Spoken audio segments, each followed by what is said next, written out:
hal midhyar baan xusi lahaa oo aanu aanaynayo waafajinta ilaahay ka sakow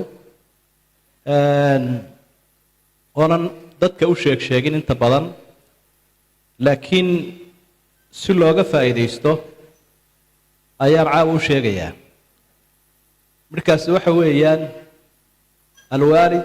aabbo allaha u naxariisto waxa uu ka mid ahaa culimadii soomaalida ee akhri jiray fiqiga iyo tafsiirka iyo cilmiga naxwaha berberana wuu ka akhri jiray masaajidkan calimataan markii la dhistayna raggii horreeye ka bilaabay buu ahaa xaaskii u horreeyey inamadu way ka dhinteen wakti lixdameeyadii meelaha aan ku qiyaasayo ayaa wuxuu habeen ka kacay meelahan siyaarada la yidhaahdo dadkeenu siyaaray dhagaan soo maaha siyaaro ballaadhan oo dadka tolku ay isugu yimaadeen ayuu iska dhex taagay dadkana sheekh buu markaa u ahaa oo isagaa la odhanayay ducee markaa wuxuu i waxaan idiin sheegayaa culimadii meesha fadhiday iyo dadweynihiiba xaaskii wax wiilala ma laha kutubtiina wax iga dhexla ma hayo waa siday dadku dee aan ka hayo riwaayada ee tawaaturka ah ee isku waafaqeen marka wanka u horreeya aniga caawa ku yaboohaya ducaanadaa caawa idinkaan idin weydiinayaa bal inaan kutubta iga dhaxla inay igu ducaysaa maan idinka codsanaya waxaa markaa mar qura dadku ay yidhaahdeen eray odhan jireenoo caamadeenna caadi u ah allaha aqbalo ha samaato ha la helo bay odhan jireen wixii ay aada u adkaynayaan ha samaato oo ha la helo ereygii bay ku celceliyeen kadibna wuu safray xaggaa kililka shanaad halkan iminka la ydhaa ama soomaalida etoobiya ay degto laba sheekh oo ay walaalahaayeen oo midna sheekh cali dirir la odhanaya midna sheekh cabdiraxmaan dirir ayuu dumarkoodii soo dumaalay labada sheekhna halkaasay ku geeriyoodeen markiiba waxa calool galnay aniga iyo nin kale oo aadan la yidhaahdo isku filaan aanu nahay sidii baanu labadayadu ayaanu ku dhalannay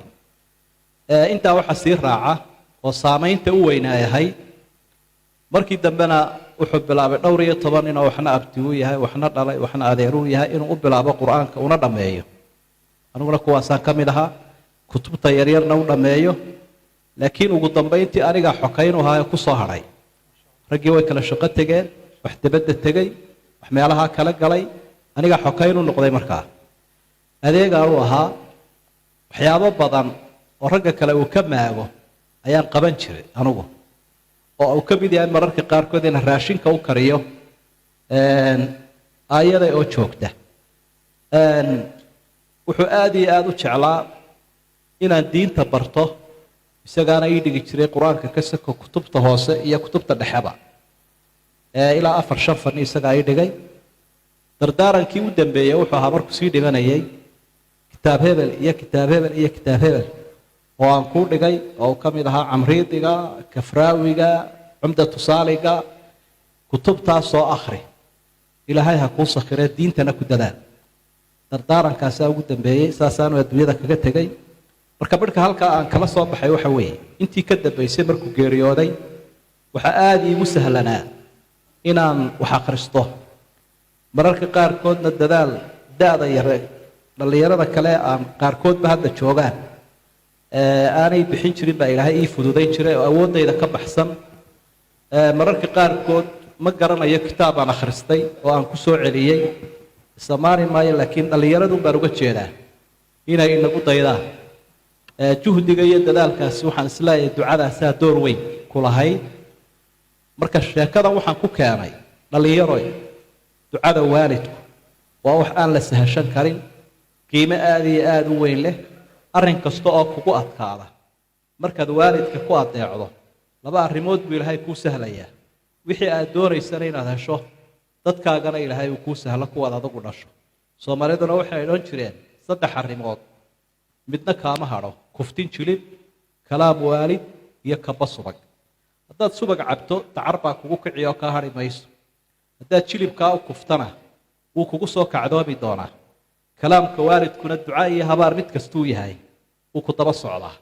marka casri fitnaa baynu joognaa waalidka ha la adeeco wax weyn oo cajaabiyada baad ka arki doontaan saameyntayda u weyn taasaan u aanaynayaa dee waafajintuna waa iska halkeeda qofku inuu barnaamij samaysto uu ku howlgalo aad bay muhiim u tahay anuu waqtiyadii aan wax akhrisan jiray ciidaha maan fasax qaadan jirin jumcayaashana maan fasax qaadan jirin muddo 7 sannadood gaadhaysa filimada maan geli jirin sportska maan geli jirin riwaayadahana maan geli jirin arrintaasi markaa waxa ii sahashay 10 sano lagu soo ururin karo 2-3 sano inuu ilaahay waafajiyo is-amaani mayno laakiin waxaan filayaa diktoorku inuu uga jeedo da'yarta inaga dambaysaa inay wax inaga daydaan ilaahayna ha inaga dhaafo haddaynu xoogaa buubuunina ku darnay way iga dhantay diktoor